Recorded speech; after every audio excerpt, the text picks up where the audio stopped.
Yang pertama kalau kita di awal itu sebenarnya karena kita di sini belum familiar tentang jamur, kita harus mengedukasi untuk masyarakat atas apa manfaat jamur itu. Karena pada saat itu orang masih pada takut makan jamur, takut keracunan.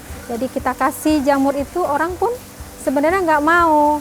Jadi bagaimana mau beli gitu kan. Jadi dari kita nggak patah semangat, kita terus edukasi, akhirnya mereka tahu apa manfaat jamur dan sampai sekarang orang mau makan jamur.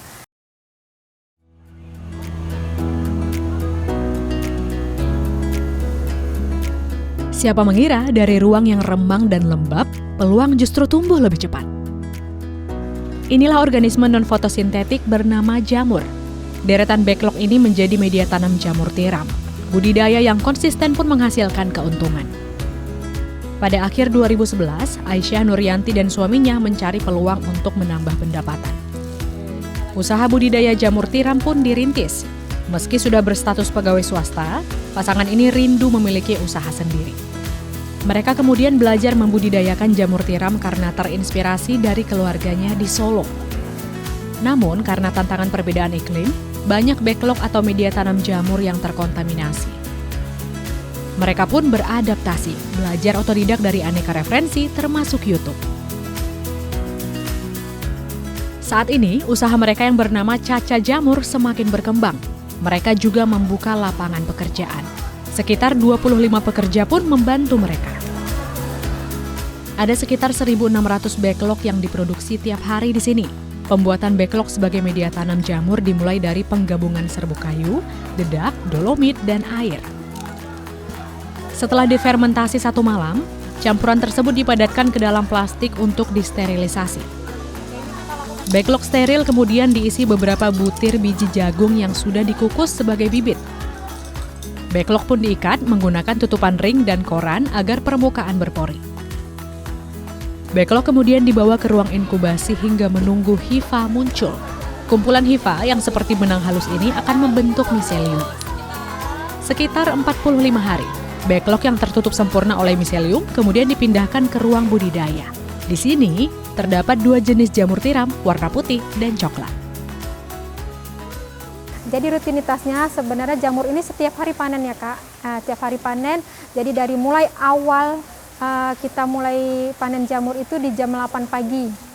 Kita udah jam 8 pagi itu kita udah mulai petik jamur, bersihkan jamur, packing yang untuk ke supermarket.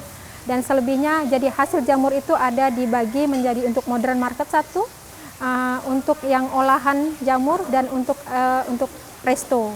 Kalau masih ada lebih lagi kita baru kita ekspor untuk keluar. Kuantitas jamur tiram dalam sekali panen mencapai lebih dari 40 kilo. Kemudian dipasok ke berbagai supermarket di Medan dan daerah sekitarnya. Harga sekilo jamur tiram mulai dari Rp22.000 dan backlog dijual dengan harga Rp2.500. Di sini terdapat kafe yang menyuguhkan aneka makanan berbasis jamur tiram yang berdiri tahun 2020. Para pelanggan dapat mencicipi makanan langsung ke kafe atau melalui layanan pesan antar online. Jamur tiram bertekstur kenyal dan mudah diolah menjadi aneka masakan sederhana hingga sebagai pilihan utama pengganti daging. Itu jugalah alasan Aisyah dan suami memilih jamur pangan ini untuk dibudidayakan dibanding varian jamur lain. Jurnal Pangan Publikasi Medis pun menunjukkan jamur tiram ternyata bersifat anti kanker karena kandungan antioksidannya. Selain itu, efek prebiotiknya juga mampu meningkatkan kualitas hidup pasien selama dan setelah terapi kanker dengan memulihkan kembali mikrobiota usus. Rasa jamur tiram yang enak membuat Dewi berkunjung ke kafe yang terletak di Jalan Tampuk, Tanjung Anom, Kabupaten Deli Serdang ini. Karena cukup berjarak dengan pusat keramaian, pelanggan bisa makan dengan tenang. Baru pertama kali. Taunya dari mana sih? Dari teman sering kemari. Terus saya searching dan ternyata dapat tempatnya dan makanannya enak. Suasananya dingin, tenang, untuk bawa keluarga adem nyaman sih. Aisyah juga menerima kunjungan pelajar yang ingin tahu aktivitas budidaya jamur miliknya. Setelah diberi edukasi, siswa pun turun langsung melihat ke pembuatan backlog dan merasakan sensasi memanen jamur.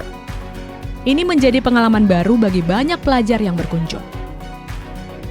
Di balik tiap tudung jamur yang mekar, tersirat pengalaman dan kejelian melihat peluang.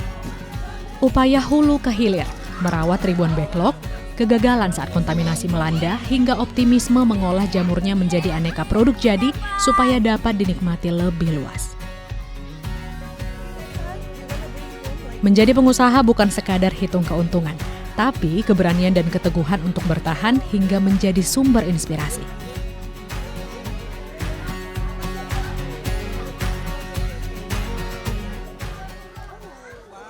Sekian program Bingkai Sumatera. Saat ini Anda juga bisa menyaksikan program unggulan Dai TV di platform Dai Plus yang bisa diunduh secara gratis. Dan saksikan konten inspiratif serta menenangkan hati dimanapun dan kapanpun. Tetap semangat menyebarkan kebaikan, saya Windy Nenggolan pamit. Sampai jumpa.